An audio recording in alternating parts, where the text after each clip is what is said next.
Hello everyone, I'm your host Amir Selenia, and on today's segment we're going to be discussing the UEFA Champions League. On Tuesday, Liverpool ran rampant against an AS Roma side and handed them a pretty feisty 5-2 loss at Anfield. What they say about Anfield on these European nights is truly something spectacular, as the atmosphere was just truly incredible. In this year's Champions League, there is no team that is higher scoring than Jurgen Klopp's Liverpool. They have put an astonishing 38 goals en route to this year's semi-finals, and they have just been absolutely phenomenal. Liverpool's big three have scored a whopping 28 goals amongst themselves. Sadio Mane, Roberto Firmino, and of course the man of the hour, Mohamed Salah, have been truly incredible this year. Of Liverpool's 38, they've scored 28. There's a reason why this number is so significant.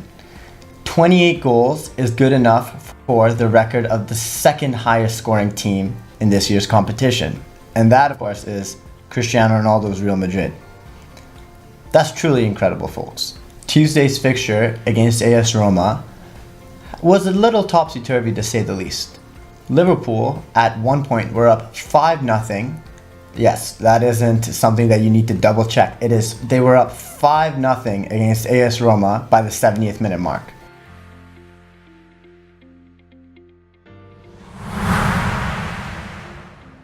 Eusebio Di Francesco's AS Roma side were not prepared for what they walked into on Tuesday at Anfield.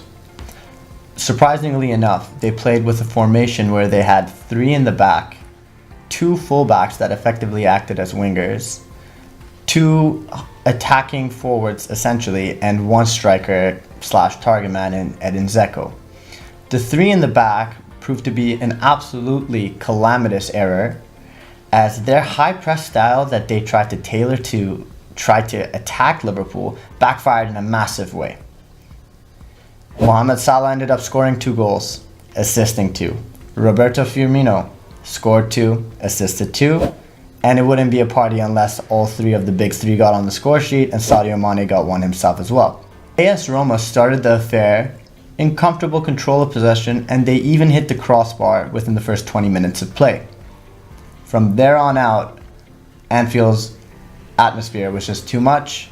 Liverpool came through and they played. And when I say they played, the 5-0 scoreline that they were at the 70th minute mark could have been drastically more. So it wasn't with a huge surprise that we saw Jurgen Klopp, Liverpool's manager, take off Mohamed Salah. He took off Salah solely because they were up 5-0, very comfortable scoreline. And Salah himself is in contention for breaking the all-time English Premier League goal-scoring record. Currently, he's tied at it with Luis Suarez and Cristiano Ronaldo. Two great players to be in company of, if we're being honest. However, upon taking Salah off the pitch, the decision by Klopp almost seemed to catalyze the AS Roma players. They played with extreme intensity for the last 20 minutes. Edin Dzeko was able to get past Dejan Lovren and slotted a goal past Loris Karius to make it 5-1. Suddenly, there was hope between the AS Roma fans. The crowd shots of the Roma fans were starting to become a little bit more happier as the game progressed. They weren't suddenly down 5-0. Again, this is an AS Roma side that have been phenomenal at home. This is an aggregate tie. The tie goes back to the Stadio Olimpico in Rome. This AS Roma side lost 4-1 against Barcelona at the Camp Nou, but they beat them 3-0 to progress onto this stage. So they're not worried about being a couple of goals down, to say the least. A Radja Nainggolan left-footed volley was unfortunately called a penalty for the Liverpool hopeful, as it may have taken a slight deflection off James Milner, and from the spot Diego Perotti didn't miss. It was very nicely placed, and suddenly it was 5-2. Danny Ings himself had a pretty good game when he came on. Again, there's not much expected of a player who's coming off 2 major knee injuries, but it's good to get these players out so that they can get their playing time. One major issue that Liverpool sustained was around the 20th minute mark Young midfielder Alex Oxlade-Chamberlain, who's having a breakthrough season in his debut season for Liverpool, awkwardly collided with AS Roma's Kolarov, and it was one of those incidents where upon seeing it you knew it was something serious. Oxlade-Chamberlain, as a result, is going to miss the rest of the season, as well as the World Cup, which is an absolutely devastating result for a young midfielder who was aiming to spot down and get a starting spot for his national team, which is England, during the World Cup. On a more positive note, James Milner, or as the Liverpool faithful call him, James Milner, broke the all-time UEFA Champions League assist record by providing his 9th assist in this year's competition. Not bad for a man that they call boring James Milner on the internet. Over the weekend, Eusebio Di Francesco's AS Roma side actually made a solid defensive change in their formation. They shifted from playing with 3 in the back to 4 in the back, and although their defender Juan Jesus was actually sent off and Roma had to play the majority of the game with 10 men, they enjoyed a comfortable 4-1 victory. This was a good bounce-back result for AS Roma, and if they have any hope of being able to have a miraculous comeback against Liverpool at home, this was the start that they needed. Liverpool, on the other hand, were left extremely frustrated over the weekend as they held Stoke to a 0-0 draw at home. Stoke are not doing so great in the English Premier League this season, and everyone was hoping that this would be the game that Mohamed Salah breaks and shatters the English Premier League goal-scoring record. If anything, being held 0-0 to Stoke at Anfield, which is their fortress, should provide more fire in the belly of these Liverpool players as they look to go out to the Stadio Olimpico next Wednesday and make an emphatic statement that they are here, and they are here to play Jurgen Klopp's self-proclaimed heavy metal style of football. I do see Roma playing much better in the second leg at home at the Stadio Olimpico. However, this Liverpool side, their defense, although it's been questionable, I do not think that they're going to effectively bottle this leg. I do see Liverpool coming out, and I do think that'll be a very important and very scrappy affair, but it will be Liverpool who will be in Kiev come the Champions League final this season. There are a couple injury concerns for Liverpool.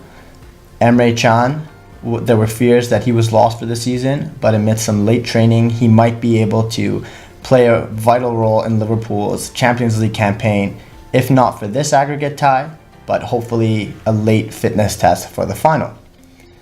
Liverpool's midfield will most likely be Gini Wijnaldum, coming in to replace the injured Alex Oxlade-Chamberlain, Jordan Henderson, the captain, and James Milner, the man who's leading the UEFA Champions League with 9 assists. Again, what a crazy story, but let's see how it plays out. One more tactical note to point out for Eusebio Di Francesco's side is that AS Roma's Alexander Kolarov actually has the unfortunate title of holding the stat line where he has committed the most wayward passes in his own half in the Champions League this season. 39 misplaced passes. I'm not sure that's something to bode well against the Liverpool side that are renowned for their counter-press. And to be honest with you, that counter-press is all about forcing your opponents to make mistakes high up the pitch. You have your fullbacks coming up, you have your wingers pressing up. If these errors are to happen, Liverpool's blistering pace on the left, on the right, whether it's Sadio Mane, whether it is Mohamed Salah, will come to pay dividends for AS Roma, and it will surely be out of their hands. So let's hope for AS Roma's sake their defense plays a little bit tighter and Di Francesco gets his tactic right. Otherwise, we're in for a Liverpool Champions League final.